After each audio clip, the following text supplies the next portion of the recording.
Are you rolling? Okay, I'm about to start. Quick! You were too slow, man.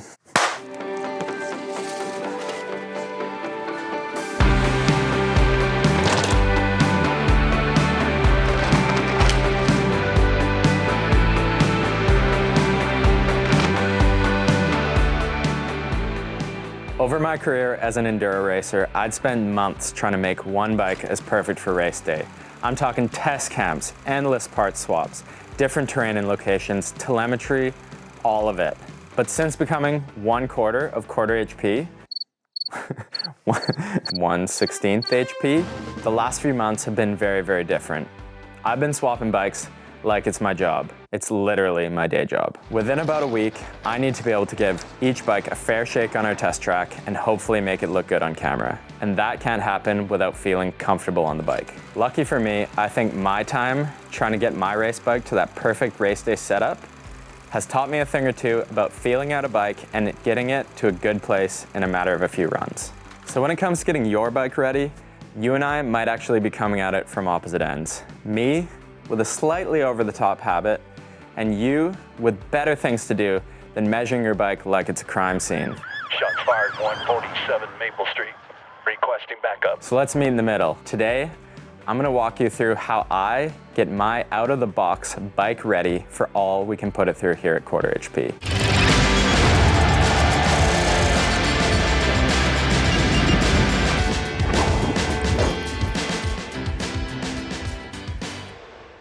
The first part of setup is making mistakes. And mistakes are best made when you're protected. So this bike, like every other bike at QuarterHP, starts its journey at ride wrap.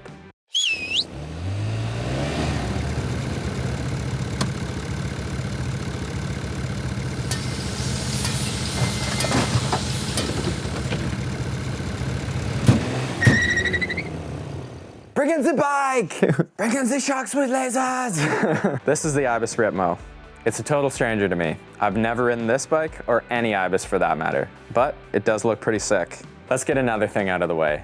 This is not a review of the Ripmo. Henry's got that coming later in the spring. Trust us, it's gonna be a banger. Speaking of trust, you need to trust yourself when it comes to bike setup.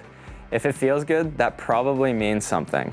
Mountain biking is mostly about feeling comfortable. And if your setup gets you there, you're probably not too far off.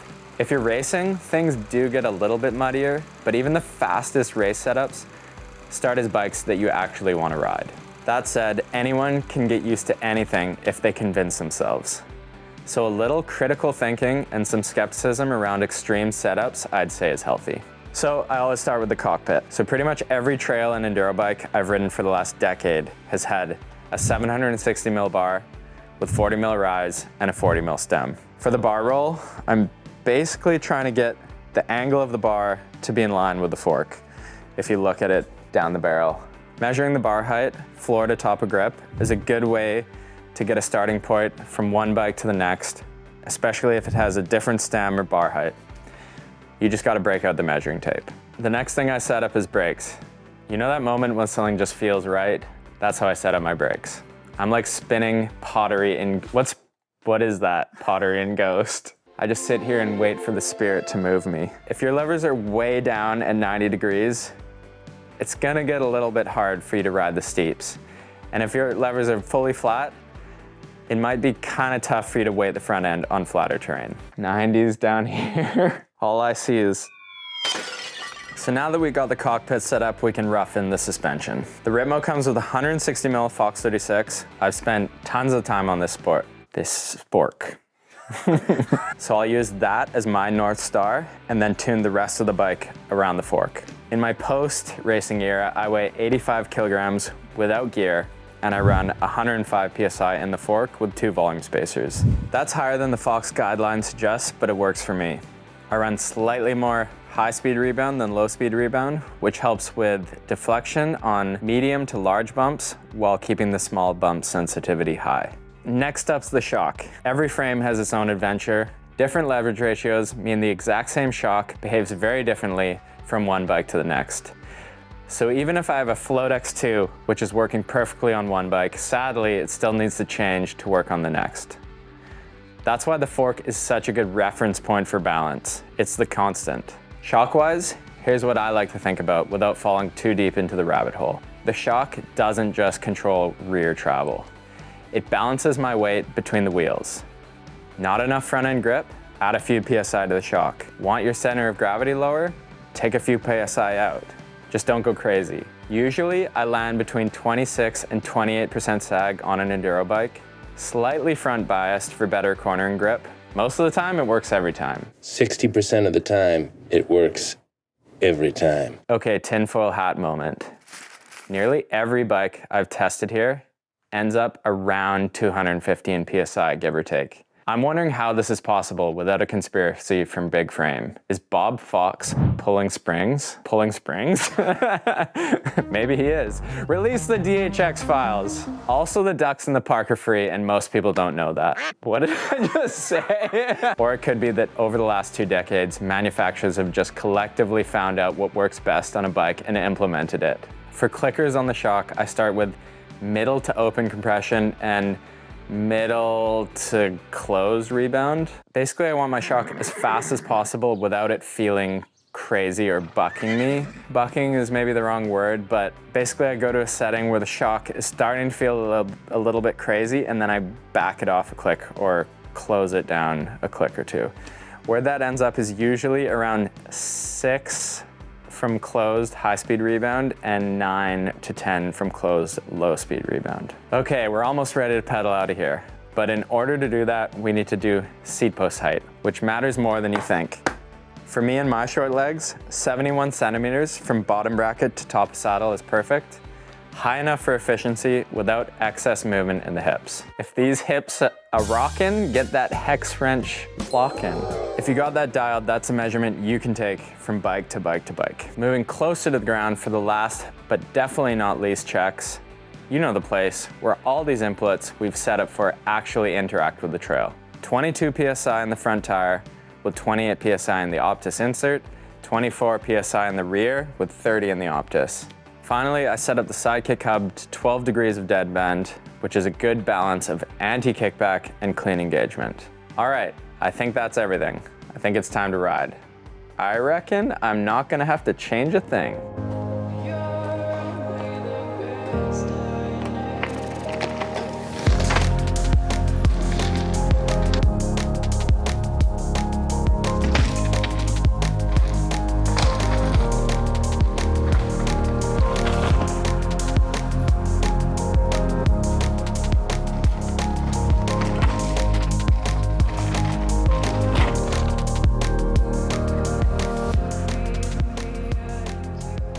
All right, so I've just done my first lap, and right away I've noticed a few little things that I want to change. First thing I want to do is change my bar roll just a little bit. It's feeling just a touch too far forward for me. The telltale sign of that is getting a little bit of pressure right behind the thumb versus having that pressure spread out over my whole palm.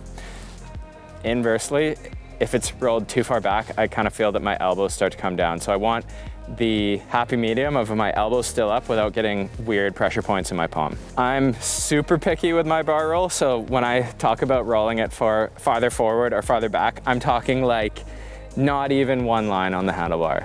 It's like half a line or less.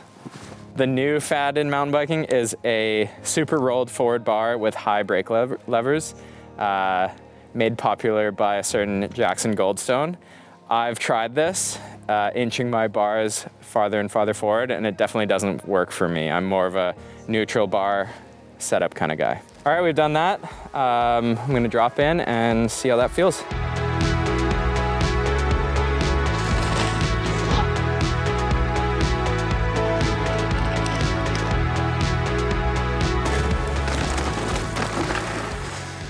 So I was talking a big game in the shop. I reckon I'm not gonna have to change a thing.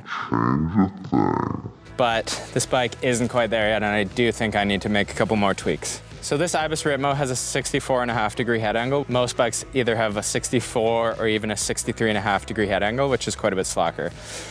So with this steeper head angle, it does feel like the wheel is kind of more underneath my handlebars versus out in front of me, and I'm feeling a little bit exposed when I'm starting to hit these bigger holes up here. So what I'm gonna do is take a little bit of pressure out of the shock just to sit in the bike a little bit more, slacken the bike out when it's riding, and hopefully that gives me a little bit more confidence in those holes. Okay, I think that's gonna help. 5 PSI out of the shock, 5% better on the bike. We'll see.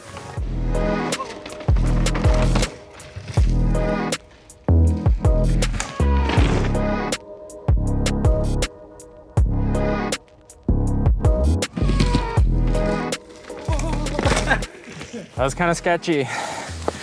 Pretty sure it was the bike's fault though. So I'm pretty happy with the suspension pressure now. Taking that 5 PSI out of the shock felt good. I'm not getting pitched over the front of the bike quite as much. And the ride height is feeling at a place where I want it to be. Now, however, hitting these bigger holes and rocks and roots, I am using a little bit more travel than I think I want to. So I'm going to add a little bit of compression, high and low speed, just to get the reactivity of the bike to settle down a touch. Some people are gonna look at this test session and be like, he's not bracketing. He should be going 10 PSI back and then 5 PSI forward. Listen, viewer, I've earned the right not to bracket. I've taken 10 PSI out of the shock and added 5 more times than you can count. In a perfect world, with all the time in the world, I think bracketing is the way to go. And it's especially good when you don't exactly know what the change you're making is going to feel like.